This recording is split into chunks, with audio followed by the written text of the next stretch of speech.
lost and confused and thinking that you can't take anymore. No, no, no, don't worry about nothing. Oh, it's all gonna be good. Oh, oh, oh, oh, you're really something now. Didn't you know that you could? No, no, no, don't worry about nothing. Oh, it's all gonna be good. Don't worry about nothing, nothing now. It's all gonna be good. Breathe like you know you should. Yeah, breathe till you've understood. Until you're feeling like yourself again. Feel the sunlight on your skin. Keep your heartbeat beating. Go on, breathe in. Assalamualaikum warahmatullahi wabarakatuh. Sebelumnya perkenalkan, nama saya Indra Adi Susanto dengan NPM 241110050. Dengan kanan saya Muhammad Wahyudi NPM 241110020. Kanan saya Aula Fahri Iqbal NPM 24110064. dan sebelah kiri saya Ahmad Faisal dengan NPM 24111037 dan kiri saya Abdus Syakur 24111001. kami dari kelompok 1 akan memberikan sebuah video tutorial bagaimana cara mengurusi jenazah guna untuk memenuhi tugas matkul fikih ibadah dengan Ustaz pengampu Bapak Iwanuddin. Selamat menyaksikan. Baik, langkah yang pertama yaitu ketika si calon mayit tersebut sakaratul maut, maka disunahkan bagi orang yang berada di sisinya itu untuk mentalkin dengan membaca la ilaha illallah. Nabi bersabda, man kana akhiru kalamihi la ilaha illallah dakhalal jannah, rawahul hakim. Dalam mentalkin hendaknya orang yang melantunkan atau menuntun itu bukan ahli waris. Adapun nanti ketika yang berada di sisinya itu ahli waris, maka dipilihlah ahli waris yang paling sayang padanya. La ilaha illallah. La ilaha illallah. Nah, ketika si mayit ini sudah calon mayit ini sudah sekiranya tidak mampu mengucapkan lafaz la ilaha illallah karena nafasnya sudah semakin susah, maka cukup dengan mengucap lafaz Allah. Setelah ruh dicabut, kita harus memastikan bahwasanya seorang tersebut sudah benar-benar meninggal dunia dengan tanda-tanda kematian seperti hidung tampak lemas dan lain sebagainya. Disunahkan memejamkan kedua matanya dengan membaca Bismillahi wa ala millati Rasulillahi sallallahu alaihi wasallam. Dan apabila sulit, maka tariklah kedua lengan dan kedua ibu jari kakinya secara bersamaan. Insya Allah kedua matanya akan terpejam dengan sendirinya. Dan seperti ini. Setelah itu melemaskan seluruh sendi-sendi tulangnya, walaupun harus memakai mengikat dagunya dengan kain yang agak lebar ke atas kepala agar mulutnya tidak terbuka. langsung saja siapkan kain asing, yang penting intinya bisa menali dagu. Di atasnya tolong bantu.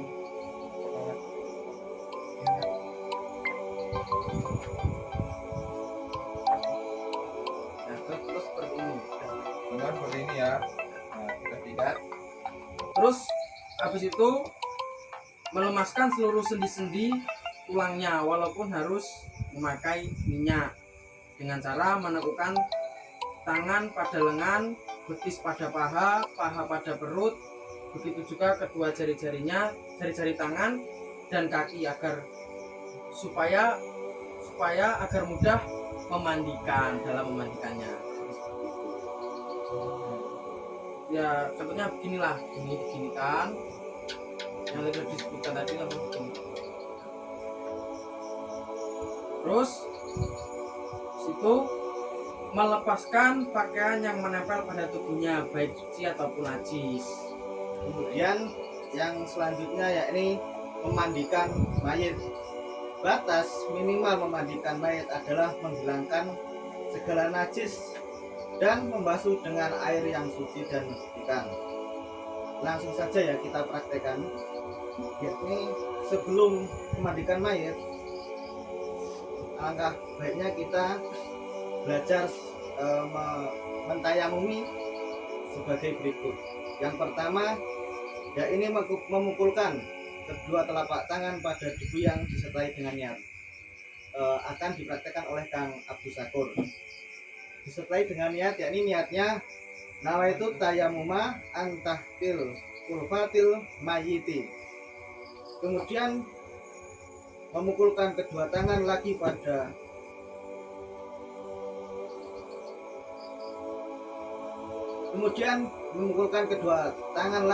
debu untuk mengusapkan kedua tangan mayit. Tangan kiri untuk mengusap tangan kanan mayit. Silakan.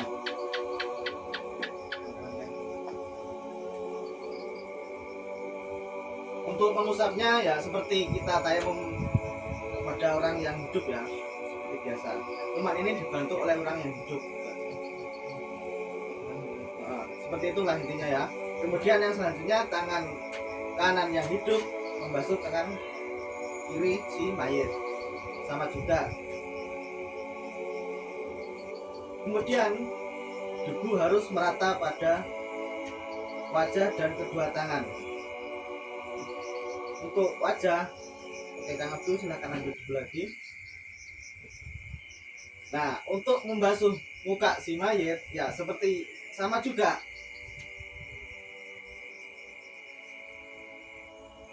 Seperti itu ya.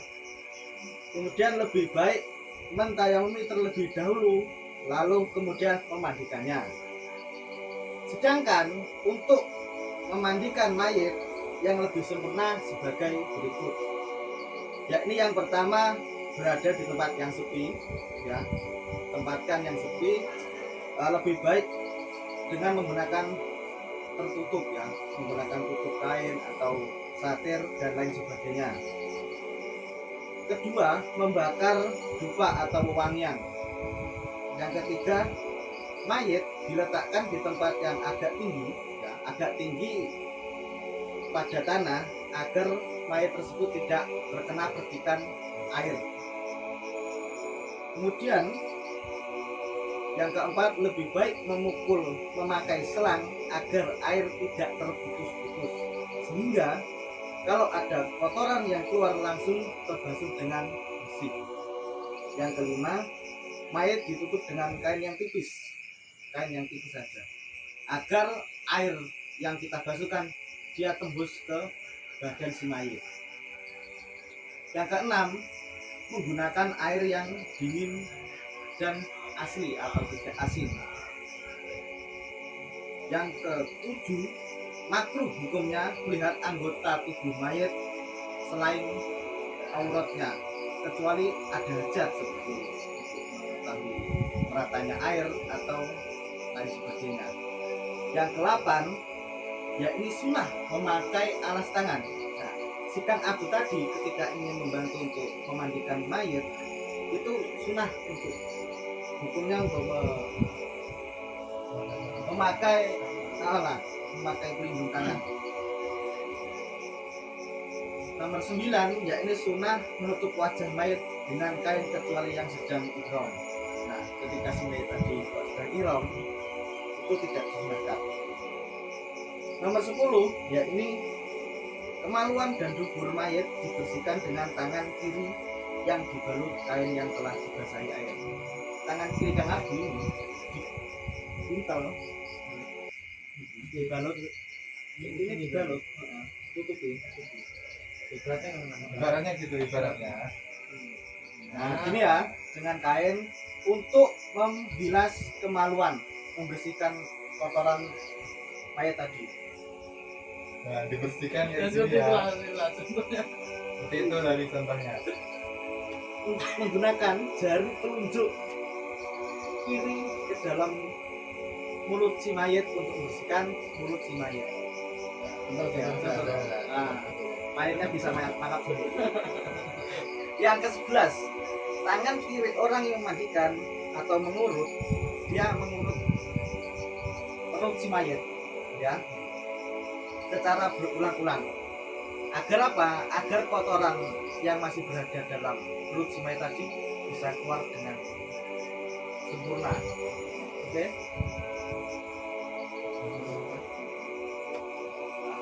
Alon-alon ya, karena agar tidak tersakiti sebenarnya.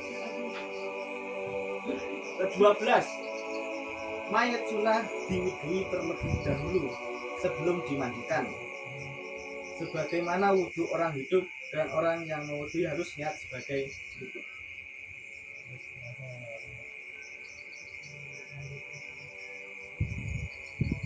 Niatnya sebagai berikut ya. Nawaitul wudu'al masnuna lihadil mayiti lillahi ta'ala. Yang ke-13, kepala dan jenggot mayit, ya, kepala dan jenggot mayit itu dibasuh dengan air yang dicampur dengan daun bidara, atau kalau sekarang bisa menggunakan sampo, sekira tidak merubah kemutlakan air. Yang ke-14, apabila ada rambut yang rontok maka harus dikebumikan, namun sunnahnya ikut dimasukkan ke dalam kafan si mayit. Yang ke-15, kemudian menggunakan air yang telah dicampur daun bidara atau sabun mulai dari leher. Oke ya. Mulai dari leher ya. Ini menggunakan sabun ya. Air yang dicampur dengan sabun mulai dari leher ya, leher sampai dengan telapak kaki si mayit. Kemudian menyusul bagian sebelah kiri mayit. Tadi menggunakan apa namanya? Air sabun ya. Air sabun tuh kita sebaiknya itu di ini ya, dimiringkan mayit ini. Dimiringkan. Dimiringkan ya. Ya, dimiringkan ini ya. Agar merata. Tangannya keleknya barang bayangin gitu.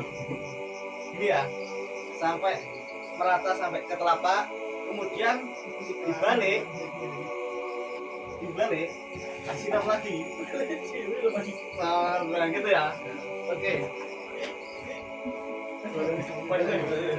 Oke, seperti itu ya. Kurang lebihnya semua harus basah rata sampai dimestikan. Oke. Kemudian yang nomor 16, mengguyurkan air pada bagian belakang tubuh mayat sebelah kanan mulai tengkuk seperti tadi yang dicontohkan sampai telapak kaki, disusul kemudian sebelah kiri. Itu ya contohnya. Yang ke-17, mengguyur air yang jernih atau tidak tercampur. Ini air yang asli. Tadi kan setelah air sabun, kemudian air yang jernih bersih, diratakan dari kepala kayak tadi, kepala sampai ke telapak kaki. Kemudian yang terakhir, mengguyur seluruh tubuh mayat menggunakan air yang dicampur kapur garus, kira-kira tidak merubah kemutlakan air tersebut. Pada saat basuhan ini disunahkan membacanya sebagai berikut: nawaitul ghusla bihadal mayyiti lillahi ta'ala.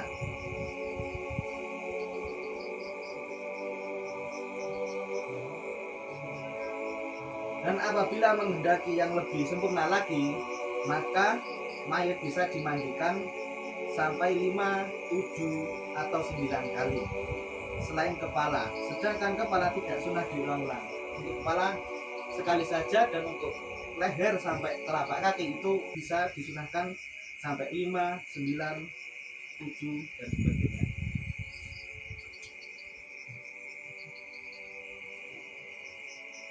Kemudian keterangan tambahan ya.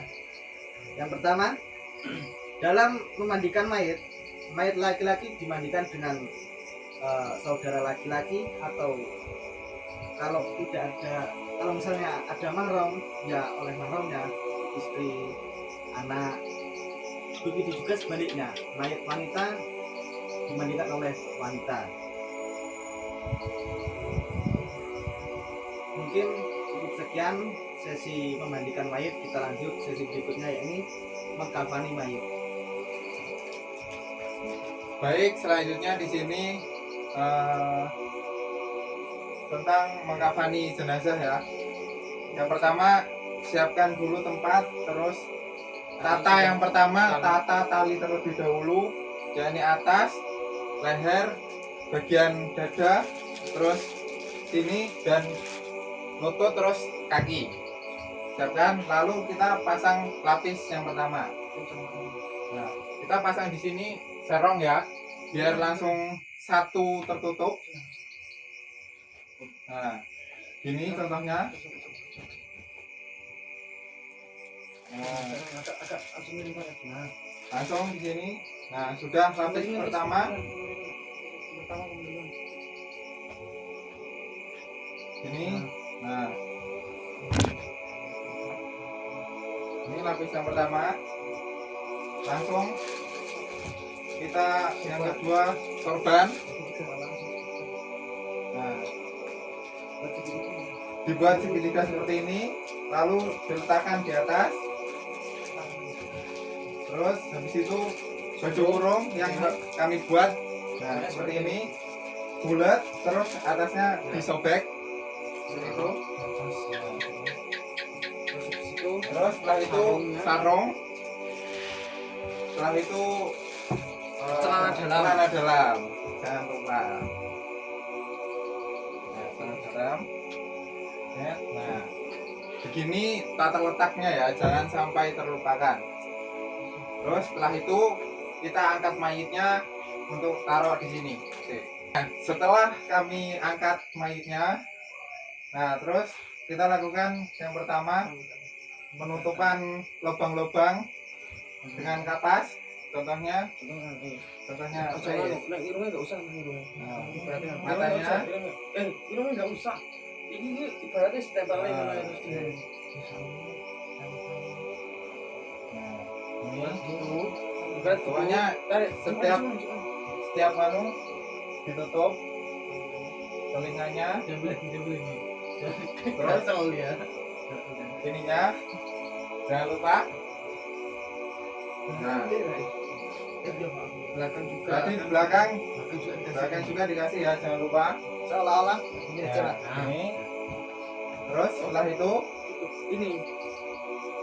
nah, kita pakaikan baju kurung.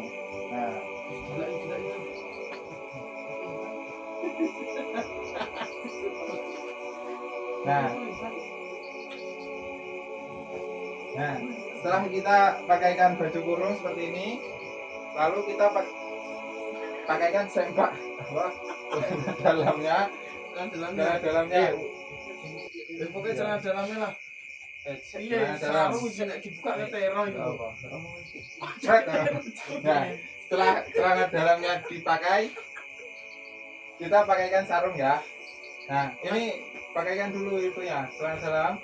Nah, terus kita pakaikan sarung. Rapi loh. Setelah pakai sarung, kita pakaikan sorban.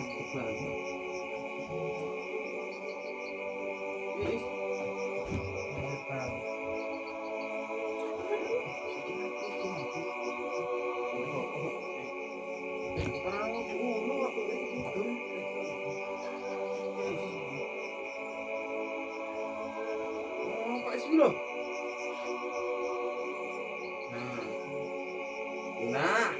ini buka kelihatan sampingnya. Nah, seperti ini ya. Seperti ini. Terus setelah itu kita lanjut bungkus. Bungkus gak tuh? Nah, kita bungkusnya ambil dari kanan terlebih dahulu. Nah, kita rapikan ya. Kita rapikan. Nah, kita rapikan.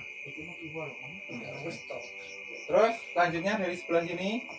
Ya, ini engkau loh buka ini. Nah, saat ini dia ini ditutup dengan project. Tariknya bareng narik ini. Nah, ini jangan lupa ditarik seperti ini ya, biar Sampai bareng. biar rapi. 1, 2, 3. Nah, setelah ini Ibaratnya diikat, ditali. Enggak usah diikat dulu.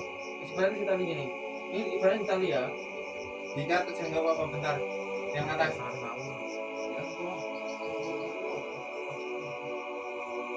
Itu dia gue. Nah, setelah kita tali, nah sudah jadi seperti ini ya. Intinya di sini sudah tertutup semua. Setelah itu talinya sudah terikat. Setelah itu kita lanjut ke sholatkan. Baik, yang selanjutnya yakni mensolati jenazah. Niat bagi laki-laki dewasa itu usolli ala hadzal mayyiti fardhu kifayati lillahi ta'ala. Niat mayit perempuan untuk perempuan yaitu usolli ala hadzihil mayyitati fardhu kifayatin atau fardhu kifayati lillahi ta'ala. Kalau niatnya anak laki-laki yang belum balik itu usolli ala hadzat tofli fardhu kifayati lillahi ta'ala. Kalau mayitnya anak perempuan yang belum balik itu niatnya usolli ala hadhihi toflati fardhu kifayati lillahi ta'ala. Berhubung ini mayitnya laki-laki, maka kita menghadap atau sejajar dengan kepalanya mayat tersebut. Kalau perempuan itu pasti ustaz untuk imamnya. Terus berhubung mayitnya laki, langsung saja kita mempraktekannya. Pertama niat usolli ala hadzal mayyiti arba'at takbirati lillah fardhu kifayati lillahi ta'ala. Allahu akbar. Terus habis takbir yang pertama itu membaca surat Al-Fatihah. Terus takbir lagi. Takbir yang kedua Allahu akbar. Setelah itu membaca sholawat atas Nabi dan keluarga Nabi. Terus takbir yang ketiga Allahu akbar, membaca doa Allahumma firlahu warhamhu wa'afihi wa'fu anhu. Itu untuk mayit laki-laki. Kalau untuk mayit perempuan maka doanya Allahumma firlaha warhamha wa'afiha wa'fu anha. Terus itu takbir yang keempat. Takbir lagi Allahu akbar, membaca doa yang kedua yaitu doanya Allahumma la tahrimna ajrahu wa la taftinna ba'dahu waghfir lana walahu. Oh. Untuk mayit laki-laki yang tadi. Untuk mayit perempuan gimana? Untuk mayit perempuan yaitu Allahumma gfirlah Allahumma la tahrimna ajroha wa la taftinna ba'daha waghfir lana walaha. Nah cukup. Habis itu salam. Assalamualaikum warahmatullahi wabarakatuh. Assalamualaikum warahmatullahi wabarakatuh. Baik, yang selanjutnya yakni mengubur mayit. Setelah mayit disolati, mayit sunnah segera dibawa ke pemakaman dengan posisi kepala berada di depan, dipikul oleh orang laki-laki, dan makruh hukumnya bagi perempuan untuk ikut memikul. Sedangkan pengantar jenazah lebih utama berjalan kaki di depan jenazah dengan jarak sekira menoleh ke belakang itu masih bisa melihat jenazah tersebut. Terus ketika mayat sudah sampai di pemakaman, sunnah meletakkan keranda di sebelah selatan. Dalam menggali liang kubur itu ada dua versi. Yang pertama itu liang lahat. Liang lahat itu menggali dinding lubang bagian barat ke bawah sekira cukup untuk membaringkan si mayit. Yang kedua yaitu liang cempuri. Liang cempuri itu menggali bagian tengah untuk kira-kira cukup untuk mayat tersebut diletakkan. Baik, setelah menurunkan mayat ke dalam liang kubur sunnah membaca Bismillahi wa ala millati Rasulullah Shallallahu Alaihi Wasallam. Sunnah mengambil tanah kuburan yang kemudian dibacakan ayat Inna Anzalna sebanyak 7 kali. Langsung saja kita praktek ya. Jadi mayat ini, tangan kita itu yang kanan itu di sebelah sini. Kalau sebenarnya ini mayatnya ini ya, lubangnya ini sudah pas. Jadi kita harus sebelah sini. Jadi sekali langsung itu, iya ngomongin. Tangannya kita itu mudah, nggak gini susah kita. Kayak gini. Yang bawah menangkap. Langsung di situ setelah di dalam itu dimiringkan. Ini berat sudah miring ya. Terus diganjal. Ini seumpama ini bola-bola apa kalau pakai tanah itu dibikin bola-bola itu. Yang pertama itu di bagian sini. Ini berarti sudah dibuka ya ini. Buka tadi. Dan kepala ini ke leher, terus yang kedua di punggung, terus di pantat, terus terakhir di kaki. Dan ini wajib menempel itu yang pertama pipi mayat itu wajib menempel. Enggak, ikan seumpama. Terus yang itu Ini dibuka. buka Nah, tali. nah lupa yang tadi, mohon maaf, Tali dibuka selain yang di pantat ikat ini. pantat. Semua dibuka. Kecuali Enggak dibuka atasnya.